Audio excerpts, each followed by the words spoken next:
Սոսի հեռուստատեսության եթերում լուրեր լրատվականն է, բարև ձեզ։ Թումանյան 3 հասցեում գտնվող Գուդվին բուկմեքերական կետում այս գիշեր գողություն է կատարվել։ Ոստիկանության կապանի բաժնից հրաժարվեցին տեղեկատվություն տրամադրել, մեկնաբանելով, որ դա կխանգարի օպերատիվ աշխատանքների օբյեկտիվությանը։ Կապանի քաղաքապետը կատարեց այս տարվա առաջին ընդունելությունը, ցուցակագրվել են 3 տասնյակից ավելի կապանցիներ։ Մտահոգող հարցերը տարաբնույթ էին տանիքների նորոգումից մինչև դրամական օգնություն։ Աշխատանքային շաբաթը Կապանի քաղաքապետը ավարտեց քաղաքացիների ընդունելություն կատարելով 2014 թվականի առաջին ընդունելությունն էր սա։ Նախապես ցուցակագրվել են 3 տասնյակից ավելի կապանցիներ, ովքեր տարաբնույթ հարցերով էին եկել քաղաքապետից աջակցություն ստանալու։ Երկաթուղայինների 11-րդ շենքի բնակչուհի Տիկին Լուսինեն տան կենցաղային պայմաններից էր դժգոհում։ Ապրում էին հարկանի շենքի վերջին հարկում, խարխուլ տանիքը տարեց կնոջ համար իսկական գլխացավանք է դարձել։ Օրական 10 անգամ ես վանան լցած ջրով կամ մեն թափում, որ չմտնի տակի հարկերը։ Միջև հիմա որ ասում եմ կատ այն ծոցուլոցից դուրս ես եկել մտել կատկաթոցի մեջ, կաթում էր։ Հիմա արդեն ծովում է, պանելները բացադարել։ Խոնավության հոտը ամառ ձմեռ տանից չի անցնում, նեղ սրտած պատմում է Լուսինե տատը, խոհանոցի մեկ պատն էլ չկա։ Քաղաքապետ Աշոտ Հայրապետյանը խոստացավ հնարավորության սահմաններում օժանդակել տան պայմանները բարելավելու համար։ Մարիկ ջան, մենք մեր վթարային ծառայության աշխատակիցներին կուղարկենք ձեզ մոտ, այսինքն ոչ թե ձեզ մոտ տանիքը կնայեն։ Եթե մեր ուժերով հիմա հնարավոր լինի ինչ-որ չափ վերականգնել, որպեսզի չկաթկթի, չծալա, կանենք։ Եթե խոսքը գնաց կապիտալ նորոգման մասին, դեռևս պիտի սպասենք։ Բաղաբերդ թաղամասի համար 6 շենքի բնակիչ Մայիս Անտոնյանն էլ վերելակի նորոգման հարցով էր եկել։ 7-րդ հարկում է բնակվում, ավելի շատ ոչ թե իր, այլ որդու մասին է մտածում, առողջական խնդիրներ ունի, չի կարողանում այդքան հարկ բարձրանալ։ Աշխատանքի տղավորման խնդրանքով ընդունելության եկած քաղաքացիներին համայնքի ղեկավարը ստիպված էր մերժել։ Քաղաքապետարանի ենթակայության հիմնարկներում թափուր աշխատատեղեր չկան, իսկ Հարություն Հայրապետյանն էլ ֆինանսական օժանդակության կարիք ուներ։ Երկու կարգի անշմատամ եմ, սոմովազուրգ եմ, ընտրում եմ քիչ ֆինանսական, թե հնարավոր է։ Աշխատանքությունից ինչով է պայմանավորված, ինչի բան։ Մեջքի խնդիրներ ունեմ։ Ինչ է արել մեջքի։ Մանուցային, Աշխատանքություն։ Երրորդ։ Ֆիզիկական չեմ կարող, ես աշխատում։ Բան չու ես բան։ Ստատիկ մոնամ, ձեր տատիկիս են իջեմ։ Շինարարների համար 12, լենհանքերի համար 7 շենքերի բնակիչներին կրկին տանիքի նորոգման հարցն էր քաղաքապետարան բերել։ Ձնհալը սկսվի, սարսափելի վիճակի մեջ կհայտնվեք, ասում են բնակիչները։ Համայնքի ղեկավարի պատասխանը նախորդներից չտարբերվեց, պետք է հույսով սպասենք, ֆինանսական միջոցներ դեռ չկան։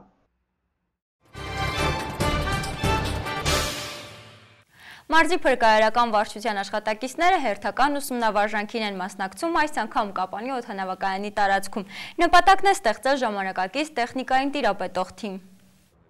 Վրաններ, ակուստիկ, տեսավորոնողական, որոնողափրկարարական այլ սարքեր, բետոն եւ մետաղ կտրող գործիքներ ու այս ամենը մի տեղում Կապանի օդանավակայանի տարածքում։ Շվեյցարիայի զարգացման գործակալության հետ համատեղ արտակարգ իրավիճակների նախարարությունը ծրագիր է իրականացնում, որի շրջանակներում մարզի փրկարարական վարչության տղաները այսօրվանից մասնակցում են ուսումնավարժանքների։ Նպատակն է ստեղծել արագ արձագանքման տարածքային որոնողափրկարարական ջոկատ։ Ծրագրի շրջանակներում կոնկրետ Սյունիքում ստեղծվել է 1 թիմ 47 հոգանոց, որ իր չափորոշիչներով պետք է համապատասխանի Միացյալ Ազգերի կազմակերպության ինսարակի չափորոշիչներին, դա որոնողափրկարարական հիմնական մոտեցումներն են։ Ուրեմն, եթե նայենք այդ չափորոշիչներին, չափորոշիչների խնդիրը բարձրացել է 88 թվականի երկրաշարժից հետո Սպիտակի եւ այսօր այդ չափորոշիչներով գործում են եվրոպական զարգացած երկրների թիմերը։ Ցանկացած աղետի ժամանակ շատ մեծ դեր է խաղում ոչ միայն փրկարարների անձնվիրությունը, ոչ միայն փրկարարների կողմից գիտելիքների տիրապետումը, այլ նաև ժամանակակից գործիքների, սարքավորումների առկայությունը։ 7 օր 24 ժամ իրար հերթափոխելով խումբը անհրաժեշտության դեպքում կաշխատի աղետի վայրում։ Յուրաքանչյուրը պետք է լավ տիրապետի ձեռքի տակ եղած տեխնիկային, ժամանակակից սարքավորումներ ունենալը լավ է ու անհրաժեշտ, բայց նաև դրանց տիրապետել է պետք ընդգծում են մասնագետները։ Օրինակ, ակուստիկ սարքերը հնարավորություն են տալիս 4-ից 5 մետր խորության տակ գտնվող փոքրիկ շարժումն անգամ որսալ, իսկ տեսավորողական սարքը կֆիքսի անգամ 2 մետր խորության տակ գտնվող մութ ու փակ տարածքի շշուկն անգամ։ Այս ամենը կիրառելու համար նեղ մասնագիտացված գիտելիքներ են անհրաժեշտ։ Մենք նախատեսում ենք, որ այս թիմը իր ամբողջությամբ վերապատրաստումից հետո պետք է կարողանա աշխատի ցանկացած պայմաններում, դա խոշոր աղետների դեպքում։ Թիմը ունի նաև բժիշկներ, որոնք ևս մասնակցել են ուսումնավարժանքների։ Աղետների ժամանակ խմբերը պետք է կարողանան ճիշտ կողմնորոշվել ու համագործակցել։ Անընդհատ պետք է սովորել ու կրկնել անցածը, ասում է Գևորգ Հովակիմյանը։ Ունենք հիդրավլիկ հավաքածուներ, որոնք նույնպես շատ անհրաժեշտ են փլատակների դեպքում, ավտովթարների դեպքում աշխատանքներ իրականացնելու համար։ Եվ այս ամբողջ գույքը բավականին շատ կհեշտացնի եւ միաժամանակ նաեւ կբարձրացնի մեր փրկարարների մասնագիտական պատրաստությունը։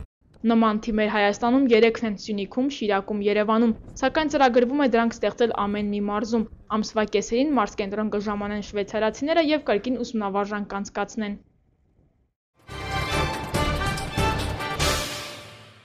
Դպրոցների ազգային վարկանիշավորման արդյունքում Կապանի թիվ 10 միջնակարգ դպրոցը հանրապետությունում երկրորդն է ճանաչվել։ Դպրոցը լավ արդյունքի է հասել ուսման մեջ աշակերտների ցուցաբերած առաջադիմության շնորհիվ։ Կրթության և գիտության նախարարությունը հանրակրթական ուսումնական հաստատությունների վարկանիշավորման համակարգ է ներդրել։ Ըստ դպրոցների ազգային վարկանիշավորման համակարգի Կապանի թիվ 10 միջնակարգ դպրոցը Հայաստանում ճանաչվել է երկրորդ լավագույնը, զիջելով միայն Վանաձորի թիվ 18 միջնակարգ դպրոցին։ Այս վարկանիշավորման ծրագիրը առաջին անգամ է կիրառվում դպրոցներում։ Նպատակն է տեղեկանալ հանրապետության դպրոցների առաջադիմություններին, ինչպես նաև բացթողումներին։ Վարկանիշավորման մեջ մտնում է մի քանի բաժիններ, սովորողների ուսումնառություն, բնականաբար դպրոցի ուսումնառությունը, ուսուցիչների որակը, դպրոցի ակտիվությունը, դպրոցի կառավարումը, այդ 4 եւ ֆինանսավորումը։ Այդ 4 բաժիններից է կազմված։ Ինչպես նշում է 10-րդ դպրոցի տնօրենը, ուրախացնում է այն փաստը, որ իր դպրոցը հենց ուսման մեջ է զբաղեցել առաջին տեղը, քանի որ դպրոցների հիմնական նպատակը աշակերտներին կրթելն է։ Աշակերտների ցուցաբերած արդյունավետությունը միայն նրանցից չէ, որ կախված է, այստեղ մեծ դեր ունեն նաև ուսուցիչները։ Ինչպես նաև ուսուցիչների որակավորումն է այստեղ հանդես գալիս։ Որակավորվող որակյալ ուսուցիչը նա չէ, որ շատ ստաժ ունի։ Նա է, որ հանդես է գալիս մանկավարժական մամուլում, ինչ որ մի նորույթ է մտցնում դպրոց, ում աշակերտները ավելի շատ են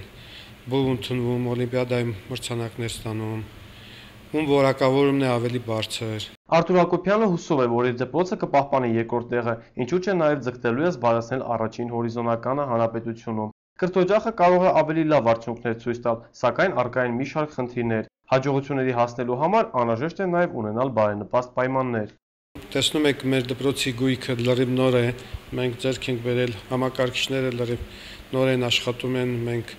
օգտվում ենք ժամանակակից տեխնիկական միջոցներից, էլեկտրոնային գրատախտակ եւ այլն։ Բայց ցավոք սրտի մենք եթե ուշադրություն դարձրեցինք մեր պատոհանները հին սովետական պատերազմի բով անցած պատոհաններ են եւ մենք պոլիէթիլենե տոպրակներով ծածկել ենք, որ այս ցրտին դիմակայենք։ Դպրոցը վերանորոգման, կապիտալ վերանորոգման կարիք ունի, տանիքներից սկսած մինչև դասասենյակները։ Սյունիքի մարզի մի շարք դպրոցներ նույնպես ունեն բավականին լավ ցուցանիշներ։ Շուրջ 1400 դպրոցների մեջ լավագույն 20-ի ցանկում են հայտնվել նաև Քաջարյանի թիվ 2 միջնակարգ դպրոցը, Մեղրիի միջնակարգ դպրոցը եւ Կապանի թիվ 3 միջնակարգ դպրոցը։ Փետրվարի 7-ն արդեն 2 տարի է համացանցում հայատար գրելու օր է համարվում։ Մարենի լեզվի աղավաղումից խուսափելու համար մասնագետները խորհուրդ են տալիս մեկնաբանություններ թողնելիս կամ այսպես կոչված ստատուսներ գրելիս օգտվել հայկական տառատեսակներից։ Համացանց վիրտուալ նամակագրություններ, կիսագրագետ, տեղեկատվական կայքերի հոսք։ Վերջերս սրանց պատճառով աշակերտների մեջ ուղղագրական այնպիսի սխալներ են արմատավորվել, որոնք լատինատառ հայերեն նախադասություններ գրելու արդյունքն են։ Անգամ գրականության որոշ նմուշներ են լատինատառով շարվել։ Այս մասին վկայում են տեղեկատվական անվտանգության մասնագետների ուսումնասիրությունները։ Սխալներն օր-օրի շատանում են։ Կապանի թիվ 9 ավագ դպրոցի հայոց լեզվի եւ գրականության ուսուցչուհի Կարինե Նուրիջանյանի խոսքով Լեզվի աղավաղմանը նպաստում են ոչ միայն նամակագրությունները, այլև հատկապես սխալներով առատ տեղեկույթները։ Համացանցը աղավաղված է սխալներով, լի է, ահավոր շատ են, լեփլեցուն են, այնտեղ թե ուղղագրական, թե քերականական, թե ոճական տիպի սխալները։ Նույնիսկ նախադասության ավարտ, հնչերանք այս հասկացությունները չեն պահպանվում։ Եվ երբ երեխաներն արդեն գալիս են դաս պատասխանելու, սկսում են նախադասությունը այլ ձևով, ավարտում այլ ձևով, տեխնոէվոլյուցիան համացանցը մեծ ազդեցություն ունեն դեռահասների, ինչու՞ չէ նաև չափահասների վրա։ Այդ ազդեցությունը եւ դրական, եւ բացասական է։ Հատկապես երբ երեխաներն իրար հաղորդագրություն են ուղարկում, հայրենի հնչյուներին համապատասխան նրանք ստիպված են մի տառը, մի հնչյունը գրել մի քանի տառերով։ Մեր ինքնությունը, մշակույթը, ազգային պատկանելությունը, դեմքը մեր մայրենին է, իսկ այսօր այն աղավաղվում է, ինչն էլ առաջ է բերում ավելի խոշոր տեղեկատվական սպառնալիքի, պետական լեզվի դերի թուլացմանը։ Կարինե Նուրիջանյանի կարծիքով համացանցային վերահսկողությունն է պետք աղավաղումից խուսափելու համար։ Այս արդիվ արդեն երկրորդ տարին է Facebook-ում ակտիվ մի շարք օգտատերերի նախաձեռնությամբ փետրվարի 7 համացանցում հայատար գրելու օր է համարվում։ Համացանցը պետք է վերահսկվի, պետք է լինի վերահսկելի։ Չեմ կարող ասել, որ ծնողներն այնպես անեն, որ երեխաները համակարգչային կախվածություն չունենան։ Միևնույն է, ոնց է լինի, արգելված պտուղը միշտ քաղցր է լինում եւ երեխան անդադ ձգտելու է համակարգչի։ Բայց համացանցը ինքը պատասխանատվություն կրի իր յուրաքանչյուր հղման համար։ Մասնագետի կարծիքով տեղեկատվական տեխնոլոգիաների զարգացմանը համընթաց երեխաները կտրվում են գրքից եւ հենց սա է պատճառը, որ այսօրվա աշակերտների խոսքն այնքան սահուն ու գրագետ չէ, ինչպես նախորդ տարիների շրջանավարտներինը։ Հայաստանը, Սլովենիան, Իտալիան, Վրաստանը, Ուկրաինան եւ Հայաստանը ներկայացնող 30 երիտասարդներ Գորիսում մասնակցում են միջազգային դասընթացի։ Սա ստեղծագործ մտքեր երիտասարդական հասարակական կազմակերպության նախաձեռնություններ։ Мне очень нравится здесь, честно говоря, эти горы просто меня завораживают. Также мы уже были в Татеве. Очень понравилась легенда, которая есть в Горисе. То есть такое, что-то необычное. Очень красиво здесь. Դենիսը Ուկրաինայից է մի քանի օր է իր հասակակիցների հետ, ովքեր ներկայացնում են 6 երկրներ, Գորիսում մասնակցում են միջազգային դասընթացի։ Հունաստանը, Սլովենիան, Իտալիան, Վրաստանը, Ուկրաինան եւ Հայաստանը ներկայացնող թվով 30 երիտասարդներ ուսումնասիրում են նշված երկրների մշակութային առանձնահատկությունները։ Սա նրանց արդեն երկրորդ հանդիպումն է, որը տեղի է ունենում ստեղծագործ մտքեր երիտասարդական հասարակական կազմակերպության նախաձեռնությամբ։ Հիմնական նպատակը այն է, որպեսզի նրանք ուսումնասիրեն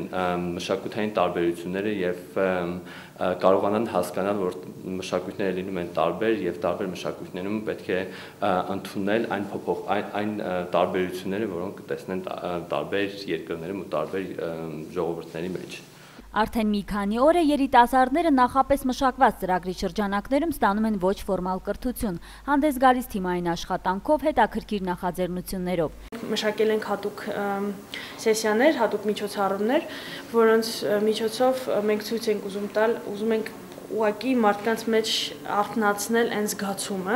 որ իրականում մենք բոլորս մարդ ենք եւ ընդհանրապես մշակութային առանձնահատկություններն են, տարբեր։ Դասընթացը նաեւ գործնական մաս ունի, երիտասարդները բաժանվելով աշխատանքային խմբերի ընտրել են տարբեր թեմաներ, այցելում են գորիսեցիներին, ծանոթանում տեղի մշակույթին, կենցաղին, պետք է նաեւ տեսանյութեր պատրաստեն։ Тема нашей группы, которая будет, это роль женщины в семье в Армении, да? И также, можно сказать, еще способ жизни женщины, армянской женщины. Вот. Мы хотим найти пожилую женщину, где-то около 60-70 лет, чтобы она просто была общительной, нам было легко с ней общаться. И спросить меня, как изменилась культура, например, с времен 20 века и 21 сейчас, как уже все. Մինչ նկարահանումները երիտասարդները շրջել են քաղաքում խոսել մարդկանց հետ։ Մշակութային շոկի մասին ամենամեծ շոկը երևի հենց դեպքներ, երբ մարդիկ հարցրել են դրսում գործեցի կնոջը, որպեսզի լեգենդ պատմեն մեր տարածաշրջանի մասին, ես ստացել եմ պատասխան, որ ես նույնիսկ տանից դուրս չեմ գալի, որտեղից պետք է լեգենդ իմանամ։ Բայց մեր Գորիսի բնակիչները շատ մեծ ջերմությամբ ընդունել են, նույնիսկ հրավիրել են ոչխար մորթել ուտելու, նրանք եղել են թոնրատներում, որպեսզի նկարեն ոնց են լավաշ թխում եւ իրենք փորձեն լավաշ թխել։ Դասընթացը դեռ շարունակվում է, այն կավարտվի փետրվարի 10-ին։